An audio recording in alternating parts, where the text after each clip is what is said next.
Hello friends, welcome to Indian study पर आपका स्वागत है। दोस्तों, जैसा कि आप सभी लोग जानते हैं, रोज सुबह 11 बजे आप लोगों के लिए जीके का टेस्ट लेकर के आता हूं मैं। तो 11 बज चुके हैं, टेस्ट भी आपका मैं लेकर के आ गया हूं। ठीक है। तो ये जीके का टेस्ट है। वीडियो को एंड तक जरूर देखिएगा, क्योंकि एंड में मैं आपसे क्वेश्चंस भी पूछूंगा और उसका आंसर आपको कमेंट बॉक्स में बताना होगा। पहला क्वेश्चन के कच्चे फलों को कृत्रिम रूप से पकाने के लिए प्रयोग में लाई जाने वाली गैस कौन सी है। तो देखो, कच्चे फलों को कृत्रिम रूप से पकाने के लिए प्रयोग में लाई जाने वाली गैस है आपकी एथिलीन। ठीक है। कई लोग एसिटिलीन में सोच रहे होंगे। तो देखो, इस क्वेश्चंस में मैं आपको बता दूं, अगर दोनों ही ऑप्शंस में दिए हों तो आप लोगों को एथिलीन लगाना है, और अगर दोनों में से कोई ऑप्शंस में एक दिया हो तो आप लोगों को एक चूज करना है। अब आप सोचोगे कि फिर एसिटिलीन कैसे सही हो जाएगा। तो देखो, मैं आप लोगों को बता दूं कि जो आपका एसिटिलीन गैस का जो आपका प्रयोग है ना, एसिटिलीन गैस का प्रयोग कार्बाइड के माध्यम से पैदा करके किया जाता है। समझ रहे। कार्बाइड व पानी की क्रिया होती है, तो यहाँ पर एसिटिलीन व अल्प मात्रा में, बहुत कम मात्रा में एथिलीन गैस का उत्पन्न होती है। और यही एथिलीन गैस जो है वो किसको पकाती है? फलों को पकाती है। तो मोस्टली अगर देखा जाए तो फल को पकाने के लिए एथिलीन गैस का प्रयोग किया जाता है। ठीक है ना। तो यही आपका सही आंसर होगा। ठीक है। लेकिन एसिटिलीन आपका तब सही होगा जब एथिलीन ऑप्शंस में ना दिया हो। तो इस बात को ध्यान रखना। तो सारा एक्सप्लेनेशन मैं आपको बता रहा हूं कि कब आपको कौन सा ऑप्शन चूज करना है। जब दोनों ही ऑप्शंस में दिए हो तब आपको एथिलीन चूज करना है। इस बात को ध्यान रखना। नेक्स्ट क्वेश्चन, निम्नलिखित में से जीवित प्राणियों का कौन सा समूह एक ही से संबंधित है? जल्दी बताइए। यानी कि एक ही समूह से संबंधित है या एक ही ग्रुप से संबंधित है। तो सही आंसर हो जाएगा चीता, शेर और बिल्ली। दूसरा ऑप्शन बिल्कुल करेक्ट है। प्रकाश संश्लेषण होता है, तो प्रकाश संश्लेषण आप सभी लोग जानते हैं क्लोरोप्लास्ट में होता है। तीसरा ऑप्शन करेक्ट। नेक्स्ट क्वेश्चन, जिसके ग्रंथ में चंद्रगुप्त मौर्य का विशिष्ट रूप से वर्णन हुआ है वह है, जिसके ग्रंथ में चंद्रगुप्त मौर्य का विशिष्ट रूप से वर्णन हुआ है वह ग्रंथ कौन सा है? विशाखदत्त। कौन सा है? विशाखदत्त। तीसरा ऑप्शन करेक्ट। अशोक के शिलालेख में प्रयुक्त भाषा कौन सी है? तो अशोक के शिलालेख में प्रयुक्त भाषा है आपकी प्राकृत। यानी कि इस क्वेश्चन का दूसरा ऑप्शन आपका बिल्कुल करेक्ट है। बहुत इंपॉर्टेंट क्वेश्चन है ये। हड़प्पा में एक उन्नत जल प्रबंध प्रणाली का पता चलता है। यह कहाँ पर पता चला, ये हमसे पूछा गया है। तो ये धौलावीरा में पता चला। कहाँ पर दोस्तों? धौलावीरा में। पहला ऑप्शन आपका बिल्कुल करेक्ट है। चीनी यात्री ह्यूनसांग ने किस विश्वविद्यालय में अध्ययन किया? और ह्यूनसांग किसके शासनकाल में आया था? हर्षवर्धन। और यहाँ पर कहाँ पर इसने अध्ययन किया था? नालंदा विश्वविद्यालय। और नालंदा विश्वविद्यालय और विक्रमशिला विश्वविद्यालय को किसने ध्वस्त किया था? बख्तियार खिलजी ने। ये भी आपको पता होना चाहिए। बख्तियार खिलजी कौन था? ये कुतुबुद्दीन ऐबक का सेनापति था। नेक्स्ट क्वेश्चन, सिपाही विद्रोह के समय भारत का गवर्नर जनरल कौन था? जल्दी बताइए। सिपाही विद्रोह के समय भारत का गवर्नर जनरल कौन था? तो सही आंसर आ जाएगा आपका लॉर्ड कैनिंग। यानी कि इस क्वेश्चन का पहला ऑप्शन करेक्ट। सिपाही विद्रोह का मतलब सन 1857 की क्रांति से है। ठीक है। इस समय जो भारत के गवर्नर जनरल थे उनका नाम था लॉर्ड कैनिंग। नेक्स्ट क्वेश्चन, वर्ष 1857 के विद्रोह के संबंध में निम्नलिखित में से किसे उसके मित्र ने धोखा दिया था जिसे अंग्रेजों द्वारा बंदी बनाकर मार दिया गया? तो किसने दिया था? सही आंसर हो जाएगा तात्या टोपे। यानी कि चौथा ऑप्शन बिल्कुल करेक्ट। तात्या टोपे के मित्र ने धोखा दिया था। दांडी यात्रा के साथ निम्नलिखित में से क्या प्रारंभ हुआ? जल्दी बताओ। दांडी यात्रा 1930 में प्रारंभ हुई, तो इसके साथ क्या प्रारंभ हुआ था? तो आपका सही आंसर हो जाएगा सविनय अवज्ञा आंदोलन। यानी कि इस क्वेश्चन का तीसरा ऑप्शन आपका बिल्कुल करेक्ट है। गोल्डन थ्रेशोल्ड नामक कविता संग्रह की रचयिता निम्नलिखित में से कौन है? गोल्डन थ्रेशोल्ड नामक कविता संग्रह की रचयिता निम्नलिखित में से कौन है? तो सही आंसर क्या होगा? सही आंसर हो जाएगा सरोजिनी नायडू। तीसरा ऑप्शन करेक्ट। तो गोल्डन थ्रेशोल्ड नामक कविता संग्रह की रचयिता कौन है? सरोजिनी नायडू। नेक्स्ट क्वेश्चन आपके सामने, सूची एक को सूची दो से आपको मिलाना है। ठीक है। तो जल्दी बताइए। देखो, कॉफी बोर्ड, सॉरी, यहाँ पर बोर्ड दिए हैं, यहाँ पर उनके मुख्यालय दिए हैं। तो आपको बताना है कौन सा मुख्यालय कहाँ पर है। क्वेश्चन नंबर 12 जल्दी से बताइए। बहुत इंपॉर्टेंट क्वेश्चन है।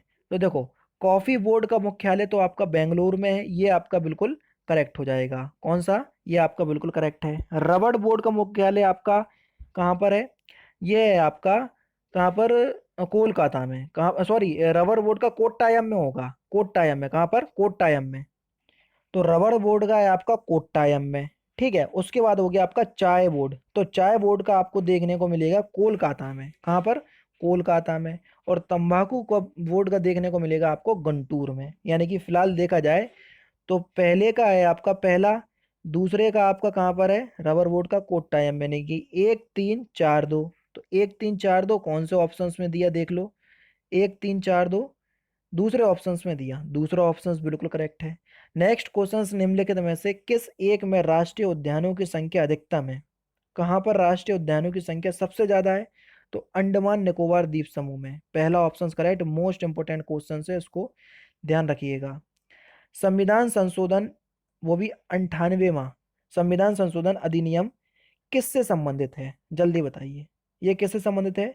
तो ये संबंधित हो जाएगा आपका राष्ट्रीय न्यायिक उद्योग आयोग का गठन। यानी कि दूसरा ऑप्शन बिल्कुल करेक्ट।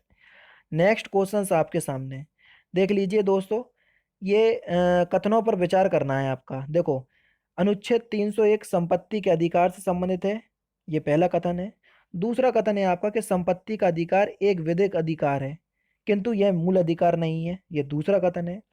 भारत के संविधान में अनुच्छेद 300 ए केंद्र में कांग्रेस सरकार द्वारा 44वें संविधान संशोधन से स्थापित किया गया था, ये तीसरा कथन है। इनमें से कौन कौन से कथन जो हैं वो आपके बिल्कुल करेक्ट हैं, बिल्कुल सही हैं? जल्दी बताइए। तो आपका जो सही आंसर हो जाएगा वह क्या हो जाएगा? सही आंसर हो जाएगा केवल दो। बिल्कुल ठीक। जी हाँ, संपत्ति संपत्ति का अधिकार जो है वो एक विधिक अधिकार है, किंतु ये मूल अधिकार नहीं है। यानी कि इस क्वेश्चन का दूसरा ऑप्शन आपका बिल्कुल करेक्ट है। ठीक है, दूसरा ऑप्शन यानी कि दूसरा कथन बिल्कुल ठीक है, तो पहला ऑप्शन आपका बिल्कुल करेक्ट होगा। ठीक है। नेक्स्ट क्वेश्चन, नेक्स्ट क्वेश्चन है आपका। तो दोस्तों इस वाले क्वेश्चंस को थोड़ा सा एक बार से थोड़ा और डिटेल में देखना चाहूंगा मैं, क्योंकि देखो 301 संपत्ति के अधिकार से संबंधित है, ये आपका गलत है। 301 जो है ये व्यापार से है। ठीक है, देखो संपत्ति का अधिकार एक विधिक अधिकार है, ये बिल्कुल ठीक है, किंतु ये एक मूल अधिकार नहीं है, बिल्कुल ठीक है, क्योंकि पहले ये आर्टिकल 31 में था, फिर उसको ले जाकर के 300 ए में रख दिया गया। ठीक है। अब नेक्स्ट जो है वो भारत के संविधान में अनुच्छेद 300 ए केंद्र में कांग्रेस सरकार द्वारा 44वें संविधान संशोधन से अंतः स्थापित किया गया। ठीक है, तो ये 44वें संविधान संशोधन के द्वारा ही किया गया था और 301 में ही ले जाया गया था। तो ये दोनों ही आपके सही होंगे, यानी कि दूसरा और तीसरा दोनों सही है, तो यानी कि तीसरा ऑप्शन आपका बिल्कुल करेक्ट होगा। ठीक है, इसलिए मैंने इसको थोड़ा गौर से देखा, क्योंकि 44वें संविधान संशोधन 1978 में हुआ था। इसी संशोधन के तहत जो संपत्ति का अधिकार था मूल अधिकार में आर्टिकल 31 के तहत उसको वहां से हटा दिया गया और इसको कहां पर प्रतिस्थापित किया गया था? 300 ए में। समझ रहे हैं ना, जो कि एक विधिक अधिकार है। तो ध्यान दीजिएगा, भारत के संविधान से संबंधित निम्नलिखित युग्मों में से कौन सा एक सुमेलित नहीं है? ठीक है, वन संवर्ती सूची का विषय है। ठीक है, शेयर बाजार संवर्ती सूची का विषय है, गलत। डाकघर बचत संघीय सूची का है, बिल्कुल ठीक है। लोक स्वास्थ्य राज्य सूची का है, बिल्कुल ठीक है। तो आपका सही आंसर हो जाएगा बी ऑप्शन, दूसरा ऑप्शन आपका बिल्कुल करेक्ट है। नेक्स्ट क्वेश्चन से आपका कि भारत के उपराष्ट्रपति को पदच्युत करने का संकल्प निम्नलिखित में से कहाँ प्रस्तावित किया जा सकता है? तो आपका सही आंसर हो जाएगा केवल राज्यसभा में। कहां पर? केवल राज्यसभा में, चौथा ऑप्शन करेक्ट। नेक्स्ट क्वेश्चन यहाँ पर भारत के संविधान के अनुच्छेद दिए हुए हैं और यहाँ पर उनके उपबंध दिए हुए हैं, तो कौन सा अनुच्छेद किससे संबंधित है ये हमको बताना है। जल्दी से बताइए। Article number 14। अब देखो आर्टिकल 14 15 16 और 17 दिए और यहाँ पर आप लोगों को मिलाना है। ठीक है, तो जल्दी से बताइए कि एक्चुअल में आपका सही आंसर क्या होगा। देखो आर्टिकल 14 में तो देखो देखा जाए तो मोस्टली समता का अधिकार है। ठीक है, आर्टिकल 14 में समता का अधिकार है। ठीक है, और आर्टिकल 15 के ऊपर तो फिल्म ही बनी है। ठीक है, राज्य किसी नागरिक के विरुद्ध केवल धर्म, मूल वंश, जाति, लिंग, जन्म स्थान या इनमें से किसी के आधार पर कोई विभेद नहीं हो करेगा। समझ रहे? यानी कि 15 का तो पहला ही है और 14 का दूसरा है, यानी कि ए और बी का क्या है? पहले आपका 2 1 किस में दिया देख लो, यहीं से देख लो। जल्दी बताइए कि आपका सही आंसर क्या होगा। सी ऑप्शंस देखो 2 1 4 3। तो बाकी आपको देखना ही नहीं है। यानी कि अगर आप आर्टिकल 16 देखें तो ये कहा है राज्य के अधीन किसी पद पर नियोजन या नियुक्ति से, और आर्टिकल 17 देखें तो अस्पृश्यता यानी कि अनटचेबिलिटी। समझ रहे? तो यानी कि आपका सही आंसर क्या हो जाएगा, सी ऑप्शन। ठीक है, नेक्स्ट क्वेश्चंस की तरफ बढ़ते हैं। निम्नलिखित फसलों पर विचार कीजिए, इनमें से कौन सी फसल जो है वो खरीफ की फसल है। 19, कपास, मूंगफली, मक्का और सरसों। देखो एक दो तीन जो आपकी हैं वो खरीफ की फसल है, सरसों जो है ये रबी की फसल के अंतर्गत आता है, तो चौथा हटा दो, बाकी सब है। निम्नलिखित कथनों पर विचार करना है। भारतीय रिजर्व बैंक का राष्ट्रीयकरण 1950 में, गलत, 1949 में हुआ था। भारत सरकार के ऋण कार्यक्रम का संचालन व्यय विभाग वित्त मंत्रालय द्वारा होता है। 20 का। तो देखो इनमें से कोई भी सही नहीं है, यानी कि चौथा ऑप्शन बिल्कुल करेक्ट है।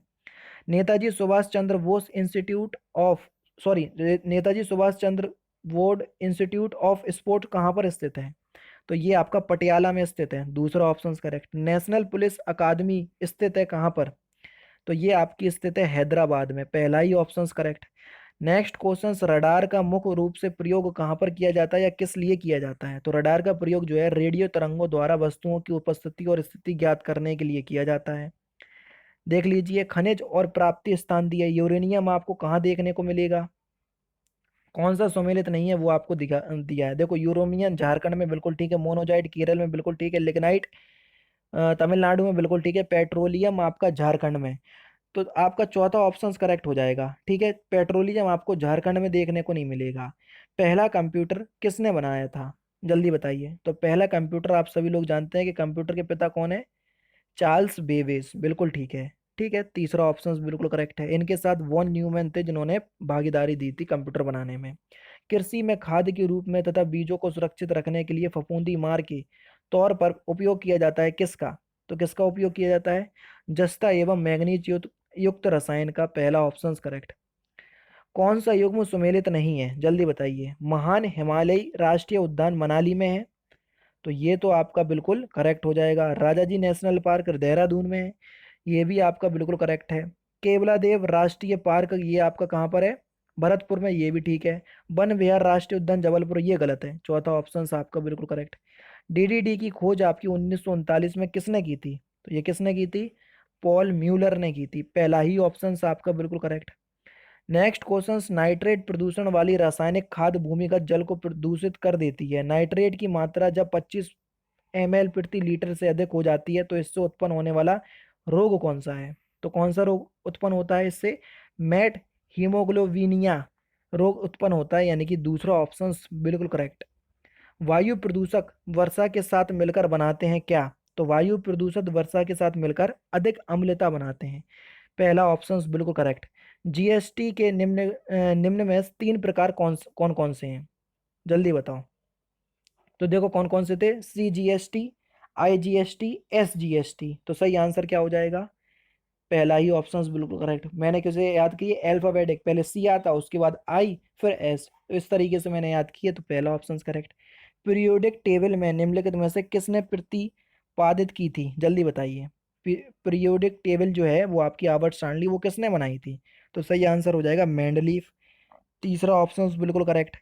पृथ्वी दिवस किस दिन मनाया जाता है, पता होना चाहिए, बहुत बार बता चुका हूं मैं। तो 22 अप्रैल को मनाया जाता है पृथ्वी पृथ्वी दिवस, और 22 मार्च को मनाते हैं हम जल दिवस। उत्तर प्रदेश राजकीय पुरातत्व संग्रहालय कहाँ पर स्थित है, तो ये आपका स्थित है कन्नौज में, कहाँ पर दोस्तों, कन्नौज में, चौथा ऑप्शन बिल्कुल करेक्ट है। सैयद सलार मेला कहाँ लगता है, जल्दी बताओ, क्वेश्चन नंबर 35। तो सैयद सलार मेला जो है ये बहराइच में लगता है, कहाँ पर, बहराइच में, पहला ऑप्शन करेक्ट। भारत कला भवन कहाँ स्थित है, तो भारत कला भवन कहाँ पर स्थित हो जाएगा, ये बनारस में स्थित है दोस्तों, कहाँ पर, बनारस में, दूसरा ऑप्शन करेक्ट। और लास्ट क्वेश्चन, और इस क्वेश्चन का आंसर आप लोगों को कमेंट बॉक्स में बताना है कि विकिपीडिया के संस्थापक निम्नलिखित में से कौन है। इस क्वेश्चन का आंसर आप लोगों को कमेंट बॉक्स में बताना है, ठीक है। तो दोस्तों फिलहाल की वीडियो में सिर्फ इतना ही। अगर आपको वीडियो पसंद आए तो प्लीज़ दोस्तों वीडियो को लाइक कीजिए, शेयर कीजिए, और साथ ही साथ हमारे चैनल को सब्सक्राइब करना ना भूलें, क्योंकि मैं रोजाना इसी तरह की वीडियोस आप लोगों के लिए लाता रहता हूँ। नमस्कार दोस्तों, जय हिंद, जय भारत।